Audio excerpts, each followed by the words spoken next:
अथ मङ्गलाचरणम्।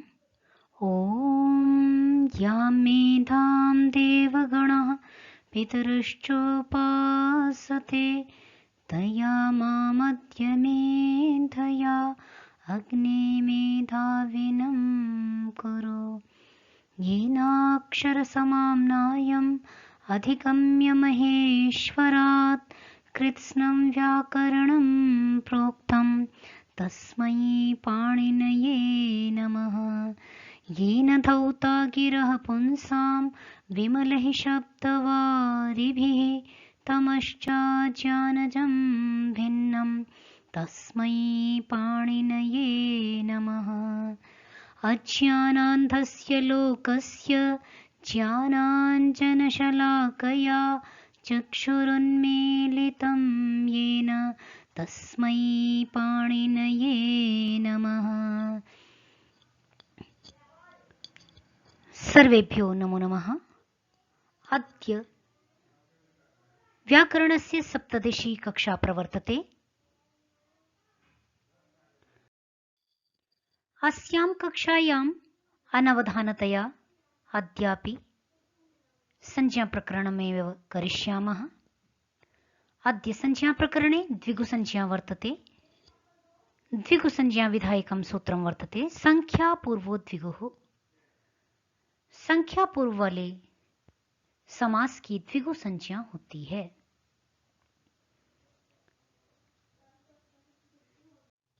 अत्र समासः वर्तते संख्यापूर्वा यस्मिन् सह संख्यापूर्वः। संख्यापूर्व में है जिसके उपरितः तद्धितार्थोत्तरपद समाहारे इत्यनुवर्तते। ऊपर सूत्र से तद्धितार्थोत्तरपद समाहारे की अनुवृत्ति आ रही है, तो अर्थ लगा लेते हैं कि तद्धितार्थोत्तरपद समाहारे इत्यत्र संख्यापूर्वः यः समासः स द्विगुसंज्ञको भवति। तद्धितार्थ के विषय में उत्तर पद परे रहते अथवा समाहार कहे जाने पर समाहार के विषय में क्या होता है, संख्यापूर्व वाला यदि कोई समास है तो वह उसकी द्विगु संज्ञा हो जाती है। जैसे उदाहरण है पंचगंगम सप्तगंगम नवरात्रम अष्टाध्यायी। पंचगंगम पंचानाम गंगानाम समाहारः इति पंचगंगम। 5 गंगाओं का जहां मेल होता है, जैसे झेलम चिनाब रावी सतलुज व्यास के विषय में चर्चा है, तो पंचगंगम सप्तगंगम। इसी प्रकार नवरात्रम अष्टाध्यायी। अष्टानाम अध्यायानाम समाहारः इति अष्टाध्यायी। यहां सब जगह क्या था, सभी पदों में समाहार वाच्य है और यहाँ पे सर्वत्र क्या है, संख्या पूर्व में है। जहां भी संख्या पूर्व में दिखाई दे तो समझिए वह क्या है, संख्या पूर्व वाला द्विगु समास है। तो इस प्रकार द्विगु संज्ञा होकर के द्विगु समास की प्रवृत्ति होती है। यहां पर एक बात ध्यातव्य है, जो परीक्षा की तैयारी करते हैं वे ध्यान रखेंगे। कभी कभी चतुर्मुखः दशाननः इत्यादि भी शब्द आ जाते हैं, तो यहाँ भ्रम की स्थिति पैदा हो जाती है, क्योंकि यहाँ भी संख्या प्रारंभ में है, चतुः दश इत्यादि, परंतु इन शब्दों में बहुव्रीहि समास है।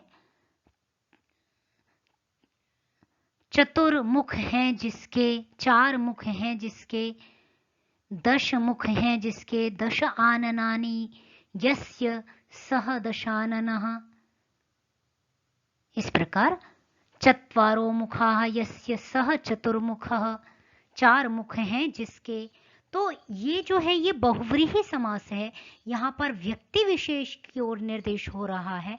यहाँ पर ना तो दश की प्रधानता कही जा रही है, न ही आनन कहा जा रहा है, अपितु तो अन्य पद की प्रधानता, अन्य व्यक्ति 10 मुख हैं जिस व्यक्ति के, वह व्यक्ति कहा जा रहा है। तो इस प्रकार संख्या पूर्व में भी कुछ अपवाद होते हैं, तो यहाँ ध्यान देने योग्य है कि जो अपवाद होंगे उनमें बहुव्रीहि इत्यादि अन्य समास भी हो सकता है। बाकी मुख्यतया कॉमन रूप से, सामान्य रूप से नियम है कि संख्या यदि प्रारंभ में है तो द्विगु समास होता है। नेक्स्ट है अग्रे अस्ति आमंत्रित संज्ञा।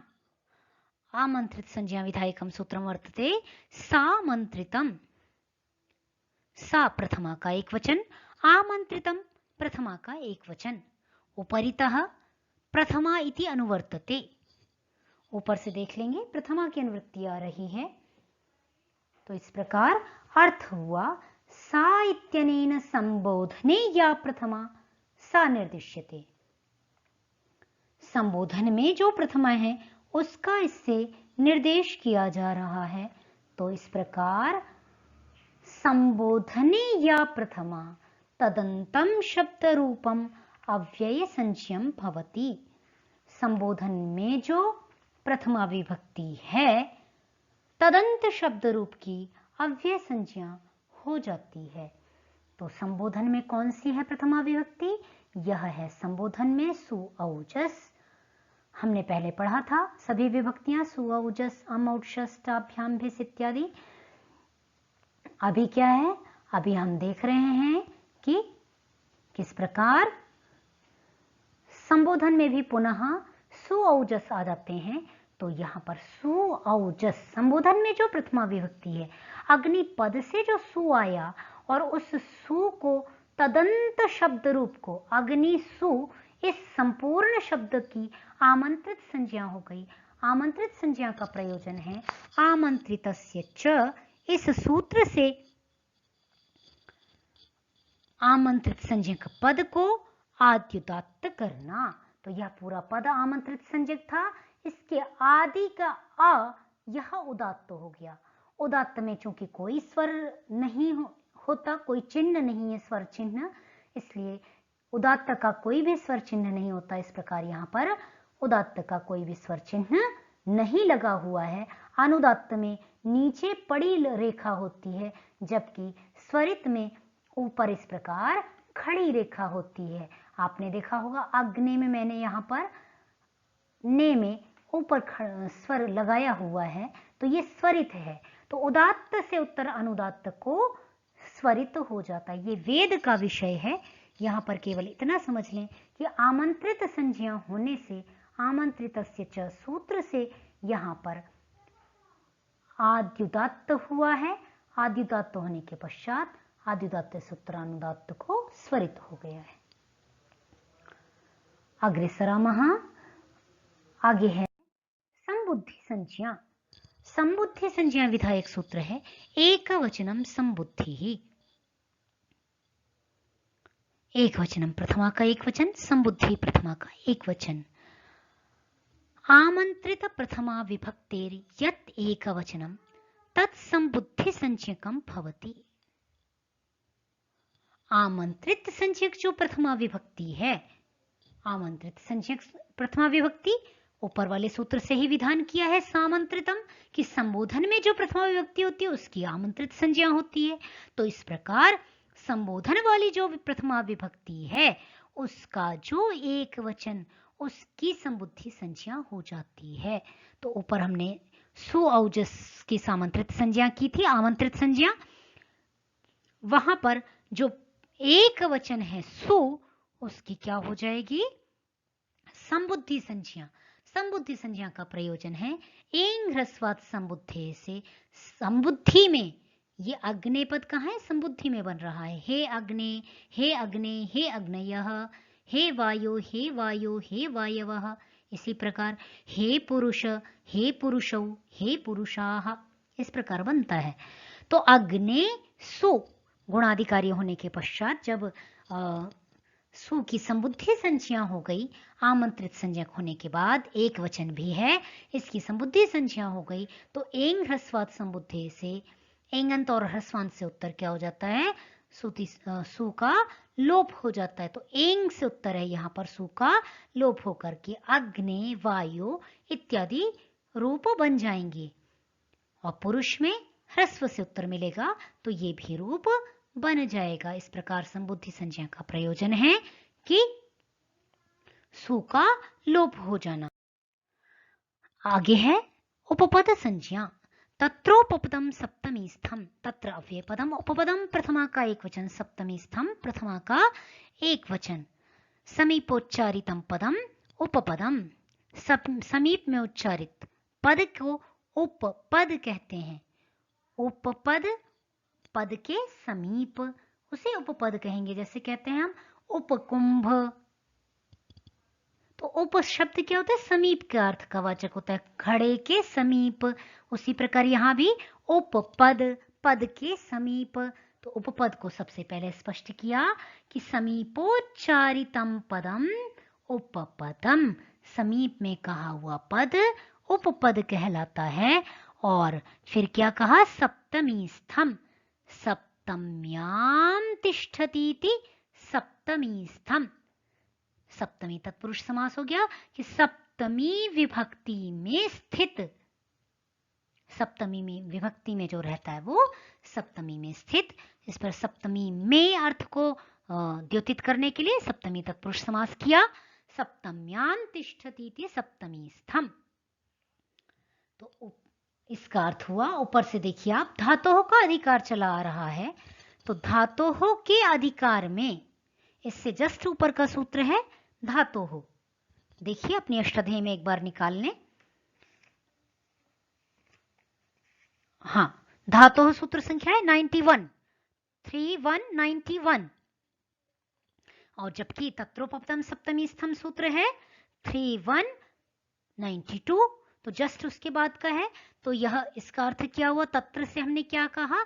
तत्र एतस्मिन् धात्वधिकारे, इस धातु के अधिकार में सप्तमी से निर्दिष्ट, सप्तमी स्थम माने सप्तमी विभक्ति से निर्दिष्ट कोई पद है तो उसकी उपपद संज्ञा होती है। तो इस प्रकार देख लेते हैं। जब प्रत्यय विधान करने चलेंगे तो कुंभकारः, नगरकारः, कामकारः इत्यादि उदाहरणों में अण प्रत्यय हो रहा है। अण प्रत्यय विधायक सूत्र है कर्मण्यन। यह क्या करता है? कर्म में अण प्रत्यय का विधान करता है। यहां सप्तमी से युक्त पद कौन सा है सूत्र में? यहां क्या कहा? इस धातु के अधिकार में। तो इस धातु के अधिकार में तो सूत्र पढ़े गए हैं। सूत्रों में जो सप्तमी में स्थित पद होगा, सप्तमी विभक्ति से निर्दिष्ट पद होगा, तो सूत्र कर्मण्यन था और यहां पर सप्तमी विभक्ति से निर्दिष्ट पद है कर्मणि। तो ये उपपद संज्ञक हो गया। तो इस प्रकार कर्म, यहां पर कुंभम, ये क्या है? कर्म उपपद रहते, इसकी क्या हो गई? उपपद संज्ञा हो गई। उपपद संज्ञा होने से कुंभ उपपद रहते, क्री धातु से क्या हो जाएगा? अण प्रत्यय। तो क्री अण वृत्त इत्यादि कार्य होकर के कारः, ऐसा शब्द सिद्ध हो जाएगा। नगरम करोतीति नगरकारः, इसी प्रकार कामम करोतीति कामकारः। इस प्रकार सभी उदाहरण बन जाएंगे। आपको सप्तमी विभक्ति से निर्दिष्ट पद को देखना है। यहाँ एक बात ध्यातव्य है कि यह सूत्र सामान्य विधान कर रहा है कि तत्रोपपदम सप्तमी स्थम से सप्तमी में जो जो हो वो उपपद, इस तरह का अर्थ हो जाएगा कि कर्म उपपद रहते, इस प्रकार अर्थ हो जाएगा। परंतु ये सार्वभौमिक नियम नहीं है, ये ध्यातव्य है। क्यों? क्योंकि सप्तमी के स्वयं के भी 3 अर्थ होते हैं। कौन कौन सा? पर सप्तमी, निमित्त सप्तमी, विषय सप्तमी। स्पष्ट है? किसी भी सूत्र को रटने की आवश्यकता नहीं है, सभी सूत्रों के अर्थ सूत्रों में ही विद्यमान है। तो अष्टाध्यायी खोलिए, अधिकार अनुवृत्ति को देखें और अधिकार अनुवृत्ति को लगा करके पदों को यथा व्यवस्थित विशेष्य विशेषणानुसार बैठा करके क्रमशः उनका अर्थ लगा सकते हैं। रटने की आवश्यकता बिल्कुल भी नहीं है। नेक्स्ट है कृत संज्ञा विधायक सूत्र कृदतिंग। कृत प्रथमा का एक वचन, अतिंग प्रथमा का एक वचन। कृदतिंग, यह कहां पर? यह भी धातु के अधिकार में पढ़ा गया सूत्र है। धातु हो 91 था, ये 93 है, एक सूत्र के जस्ट बाद है ये। तो कृद थिंग, तो इसमें भी ऊपर से तत्र की अनुवृत्ति आ रही है। तत्र का अर्थ हमने क्या किया था, अस्मिन धात्वधिकारे, इस धातु के अधिकार में। तो अपने अष्टाध्यायी में एक बार निकाल लें, धातु का अधिकार कहां से कहां तक जा रहा है। धातु सूत्र हो गया 3191 सूत्र संख्या, अधिकार कहां तक जा रहा है 34117, तृतीय अध्यायस्य चतुर्थ पादस्य अंतिमम यावत्, तृतीय अध्याय के चौथे पाद के अंतिम सूत्र तक इस धातु के अधिकार की प्रवृत्ति हो रही है। तो इस धातु के अधिकार में अतिंग तिंग भिन्नाः प्रत्ययाः कृत संज्ञकाः भवन्ति, इस धातु के अधिकार में विहित जितने भी प्रत्यय हैं उन सबकी कृत संज्ञा हो जाती है केवल तिंग भिन्नों की छोड़ करके, तिंग का ग्रहण नहीं होगा।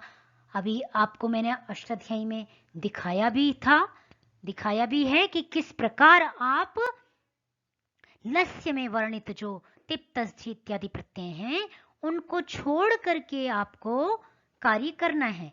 वे जो प्रत्यय हैं वो कृत संज्ञक प्रत्यय नहीं कहलाएंगे। क्यों? क्योंकि तिंग भिन्नों का हमने ग्रहण करना है। तो तिंग भिन्न जितने भी प्रत्यय प्रथम पाद, द्वितीय पाद, तृतीय पाद, चतुर्थ पाद में वर्णित हैं तृतीय अध्याय के, वे सभी कृत संज्ञक प्रत्यय कहलाएंगे। तो जो भी प्रत्यय होंगे वो प्रत्यय जिन शब्दों के साथ लगेंगे वो शब्द कृदंत शब्द बन जाएंगे। जैसे मैंने यहाँ पे बनाया है, गीता के उदाहरण दिए हैं, ज्ञातव्यम, प्रोक्तवानिति, कारकैहि। अब ये क्या, धातु से, यहां पर क्रि धातु थी और णुवुल प्रत्यय होने के पश्चात क्या हुआ, भाई धातु थी तो ये तो आख्यात रहना चाहिए था ना, नहीं रहा। क्यों? क्योंकि धातु से अणुमूल प्रत्यय हुआ और अणुमूल प्रत्यय कहां पर वर्णित है, धातु के अधिकार में है। अणुमूल त्रिचौ सूत्र निकाल के आप देख लेंगे तो अणुमूल त्रिचौ सूत्र कहां है, धातु के अधिकार में है। और धातु के अधिकार में होने से ये कृत प्रत्ययांत हो गया। कृत प्रत्ययांत में हो जाने से क्या हुआ, कृत तद्धित समासाश्च, इस सूत्र से, ये हम पहले पढ़ भी चुके हैं, इस सूत्र से क्या हो गई, कृदंतों की प्रातिपदिक संज्ञा। और प्रातिपदिक संज्ञा जब हो जाएगी तो इसके रूप भी नाम की तरह चलेंगे, पुरुषः पुरुषौ पुरुषाः, वैसे ही कारक के भी चल जाएंगे। और कारकम यदि नपुंसकलिंग होगा तो वृक्षम धनम की तरह चल जाएंगे, पुष्पम की तरह चल जाएंगे, ठीक है ना। तो यदि कारकः पुल्लिंग शब्द है, किसी पुल्लिंग व्यक्ति को कह रहे तो कारकः है, पुरुषः की तरह चलेंगे, कारकः, कारकौ, कारकः करने वाला। परंतु जहां आप कर्तादि कारक लेंगे तो कारकम हो जाएगा, ठीक है, तो वहां पे कारकाणी हो जाएगा, कारकम कारके कारकाणी।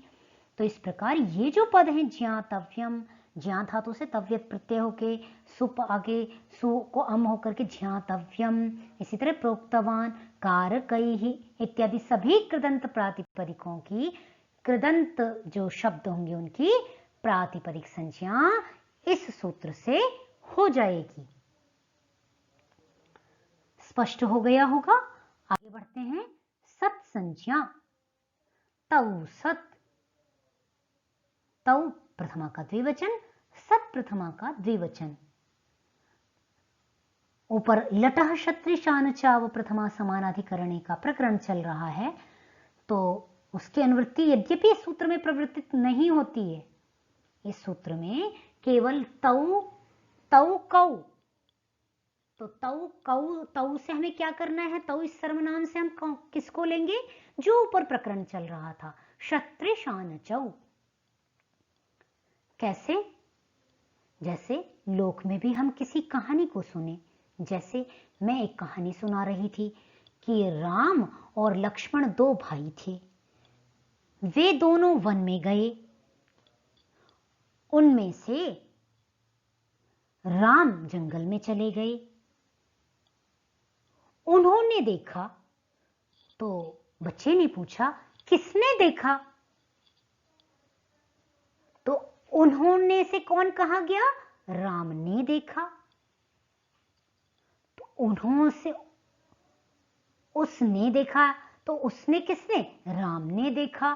तो प्रकरण चूंकि राम की कहानी चल रही है, इसलिए जो प्रकरण चल रहा होता है सर्वनाम से वही कहा जाता है।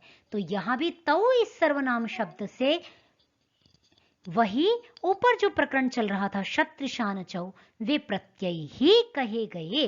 तो तौ शत्रुशानचौ सत्संज्ञकौ भवतः, वे क्षत्रिय और शानच प्रत्यय सत्संज्ञक हो जाते हैं। इस प्रकार उदाहरण बन गए सत्संज्ञा के क्षत्रिय प्रत्यय होकर के कुर्वन्, हसन, गच्छन्, पठन् इत्यादि, शानच होकर के कुर्वाणः, लभमानः इत्यादि उदाहरण बन जाएंगे।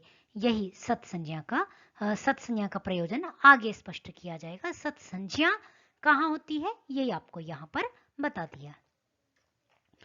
अग्रे अस्ति सार्वधातुक संज्ञा। देखो सार्वधातुक संज्ञा विधायक सूत्र है तिंशित सार्वधातुकम। तिंशित प्रथमा का एक वचन, सार्वधातुकम प्रथमा का एक वचन। श इत्यस्य स शित, श इत गया है जिसका वह हो गया शित। तो तिंच शित चैति तिंशित। समाहार द्वंद्व अर्थ को देख लेते हैं। धातुर विहिताः तिंगः शितश्च प्रत्ययाः सार्वधातुक संज्ञकाः भवन्ति। धातु से विहित तिंग और शित प्रत्यय सार्वधातुक संज्ञक होते हैं।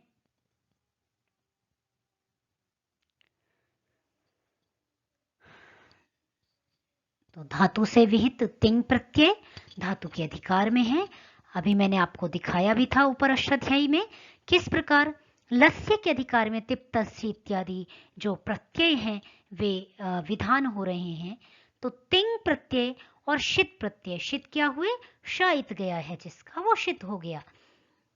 तो इस प्रकार तिंग शित प्रत्ययों की सार्वधातुक संज्ञा होती है। यहां पर उदाहरण है प्रजहाति, शृणोति, और सरल उदाहरण लेने हैं तो आप देख सकते हैं पठति, हसति। यहां पर धातु क्या हो गई पठति में? पठ व्यक्तायाम वाची। तो पठ धातु से तिप प्रत्यय आ गया। तिप प्रत्यय क्या है? तिंग प्रत्यय है।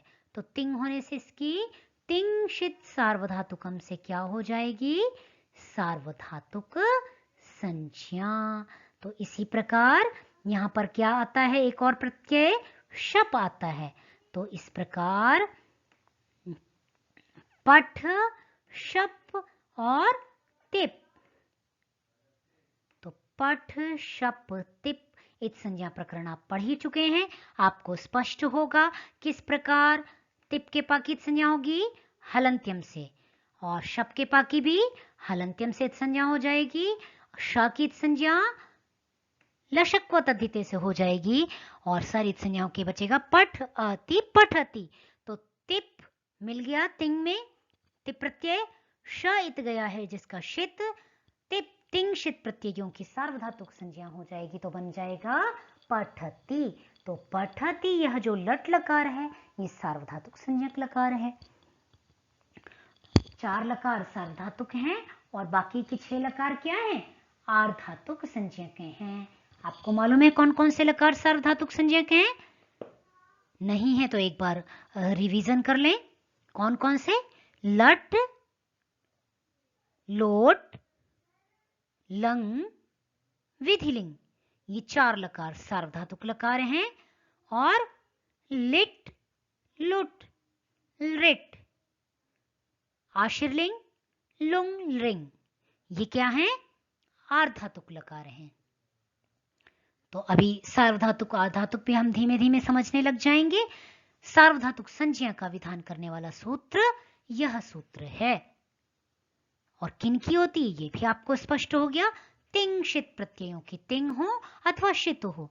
तो पवमानः, यजमानः इत्यादि जहां पे पुंग यजोः शानन शानच प्रत्यय हो, शानन प्रत्यय हो रहा है तो वहां शित है, वो भी पवमानः, वहां भी सार्वधातुक मिल जाएगा।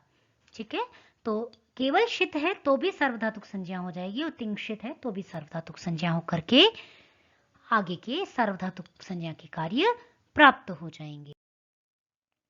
आगे है आर्धधातुकम शेषः। तो जो शेष की जो अभी मैंने चर्चा की आपसे कि 4 लकारों की तो सार्वधातुक संज्ञा हो गई, तिंग और शित होने चाहिए, तिंग शित हो तो उनकी सार्वधातुक संज्ञा होती है।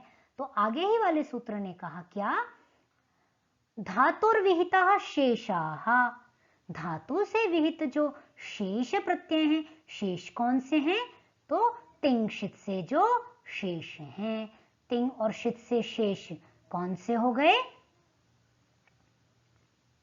तिंग शित से बचे हुए जितने भी धातु से विहित प्रत्यय, बहुत सारे प्रत्यय धातु के अधिकार में, वे सभी क्या हो जाएंगे, वे सभी प्रत्यय आर्धधातुक संज्ञक प्रत्यय कहलाएंगे। तो तिंग और शित से भिन्न जितने भी प्रत्यय पढ़े गए हैं धातु के अधिकार में, चारों पादों में, पहले पाद में, द्वितीय पाद में, तृतीय पाद और चतुर्थ पाद में जितने भी प्रत्यय कहे गए हैं, निष्ठा सूत्र से हो रहा है तक, तवतु, तव्य तव्यानियर करता है, तव्य तव्य अनियर। इसी प्रकार अणमूल त्रिचौ से अणमूल त्रिच, अचो यत से यत प्रत्यय इत्यादि जो भी प्रत्यय हो रहे हैं वे सभी क्या होते हैं, प्रकृत सूत्र से आर्धधातुकम शेषः से शेष सभी धातु के अधिकार में विहित जितने प्रत्यय हैं, तिंशित से जो शेष हैं, उन सब की आर्धधातुक संज्ञा प्रकृत सूत्र से संपन्न हो जाएगी। तो इस प्रकार उदाहरण बनेंगे निष्ठा के, पठितः पठितवान, पठितव्यम, तव्यत का बन गया पठनीयम, अनियर का बना। इसी प्रकार मूल का बन गए पाठकः, याजकः, पठिता इत्यादि बन जाएंगे, पठितः, है ना। ये सभी उदाहरण आर्धधातुक संज्ञा के निष्पन्न होंगे। आगे है अभ्यास संज्ञा और अभ्यस्त संज्ञा। अभ्यास संज्ञा विधायक सूत्र है पूर्वोऽभ्यासः। पूर्वोऽभ्यासः यह षष्ठ अध्याय के प्रथम पाद का चौथा सूत्र है। तो इससे यहां पर आप अष्टाध्यायी में एक बार निकाल लें, ये पूरा प्रकरण आप देखेंगे वहां पर क्या है, द्वित्व प्रकरण लिखा हुआ है, ये द्वित्व प्रकरण है। एकाचो द्वे प्रथमस्य अजादेर द्वितीयस्य नंद्राः संयोगादयः पूर्वोऽभ्यासः। तो क्या है, एकच को द्वित्व होता है। तो ये द्वे विहिते अस्मिन् प्रकरणे तयोर्यः पूर्वः सः अभ्यास संज्ञो भवति, जिनको दो विधान किया गया है। यहां मैंने क्या उदाहरण रखा है, जुहोति, ददाति। जुहोति में धातु हु दाना दनयो हो आदाने चेत्ये के। इसी प्रकार डुदाए दाने, ददाति इसके लिए बनाते धातु है। तो इनमें जो द्वित्व है, ये सिद्धि हमारे पहले भी आई हुई थी, आपने याद होगा, स्मरण होगा आपको। तो लुक श्लो लुप जब हमने संज्ञाएं पढ़ी थी तो वहां पर हमने यही उदाहरण प्रयोग किए थे। आपको स्मरण होगा, मैंने वहां पर बताते हुए श्लौ सूत्र को उद्धृत किया था कि श्लो परे रहते। श्लू क्या है, श्लू संज्ञा का प्रयोजन बताया था। जब लुक श्लो लुप श्लो संज्ञा आपने पढ़ी थी तो श्लो संज्ञा का प्रयोजन में मैंने बताया था कि श्लौ सूत्र से द्वित्व हो जाता है। तो यहां भी श्लौ से द्वित्व होकर के क्या बनता है, जुहोत्यादिभ्यः श्लुः वहां किया था ना, याद होगा। तो उससे जुहोत्यादि गण की धातुओं से परे श्लू होता है। तो यहाँ जुहोत्यादि गण की धातु पहली ही धातु है जुहोत्यादि गण की हु, तो इससे उत्तर जो शप आया उसको श्लू हो गया। श्लू होने से श्लौ, ये षष्ठ अध्याय का प्रथम पाद का ही 10वां सूत्र है, अष्टाध्यायी में देख लें। इस सूत्र से द्वित्व हो गया। द्वित्व क्या हुआ, हु। तो इसमें द्वित्व किए हुए ये द्वे विहिते जो आपने दो विधान किए हैं इस प्रकरण में, उनमें जो पूर्व वाला है उसकी अभ्यास संज्ञा हो जाती है। तो द्वित्व ये किया हुआ, इसमें पहले वाला कौन सा है, पूर्व वाला हो गया ये। तो इसकी क्या हो गई, अभ्यास संज्ञा हो गई, इसको फिर अभ्यासकारी प्रवृत्त हो जाएंगे, पद बन जाएगा जुहोते, ददाते। इसी के साथ साथ देख लेते हैं उभय अभ्यस्तम। उभय अभ्यस्तम यह सूत्र अभ्यस्त संज्ञा का विधान करता है, उन्हीं दो को ही। उभय प्रथमा का द्विवचन, अभ्यस्तम प्रथमा का एक वचन। ये द्वे विहिते ते उभय समुदिते अभ्यस्त संज्ञे भवतः। ये जो दो विधान किए हैं, तो दो आपको स्पष्ट है, दो कहां पर विधान किए हुए हैं, यहां पर ये दो विधान हैं, हो दा, इन दोनों की ही अभ्यस्त संज्ञा हो जाएगी, और अभ्यस्त संज्ञा होकर के, अभ्यस्त कार्य होकर के जो फति इत्यादि उदाहरण बनेंगे। ये उदाहरण भी हमारे संज्ञा प्रकरण में पहले आ चुका है, वहां हमने इसकी चर्चा की थी, एक बार पुनरावलोकन करेंगे।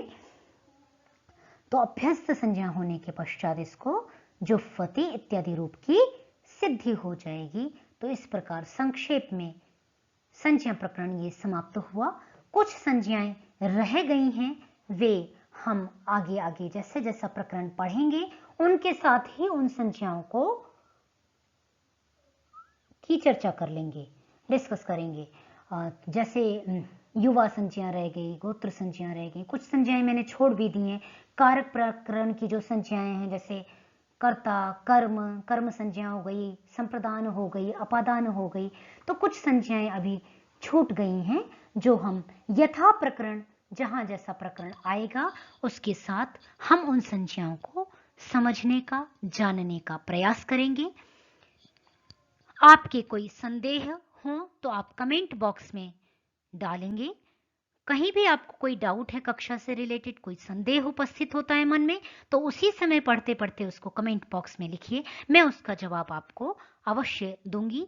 कुछ आपके सुझाव हों तो उन्हें भी आप लिखें, जिससे कि कक्षा में संशोधन किया जा सके। आपके सुझावों का स्वागत है। इसी के साथ आज की कक्षा को विराम देते हैं शांति पाठ के साथ। ओम शांति शांति शांति।